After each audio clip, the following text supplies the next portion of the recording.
You know, Adam, I was thinking we should do another Star Wars episode. Seriously, I mean, it's a fictional universe. I'm just not sure how much material there is to test. I find your lack of faith upsetting. I mean, disturbing. Okay, well, are you gonna be in here all day? Because we could get started doing some other stuff. Nah, you go ahead. I like it in here. It's private.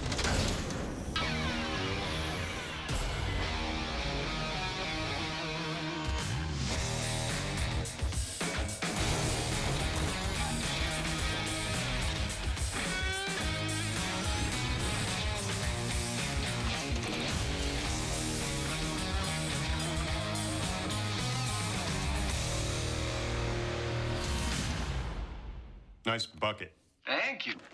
Dude, we've got an entirely new episode of Myths just from Star Wars again. That's that movie where they have those sword things that light up or something, right? Lightsabers. They're called lightsabers. And yes, that is the movie. And we have a whole myth about lightsabers in this episode. Do we get to make one? No, we're not. We're going to test whether being on higher ground gives you a tactical advantage with a lightsaber. It's over, Anakin! I have the high ground! But I'm getting ahead of myself. First, we are testing a myth about these laser blasters.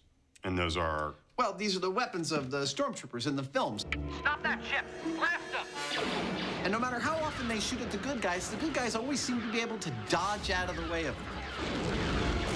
So it sounds to me like I'm going to have to use the Force. Well, yes, but please, this time only for good. If I must. It's a well-known Star Wars trope. Somehow the heroes always manage to dodge the bullet. But is it actually possible to dive out of the way in time? To find out, Adam and Jamie are going to simulate their own blaster battle and try it out for themselves. And while Jamie begins building the gun, Adam investigates the velocity of the ammunition in question.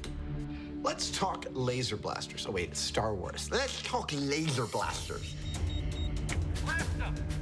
See, everyone in the Star Wars universe shoots at each other with things we collectively refer to as laser blasters, even though the characters only call them blasters.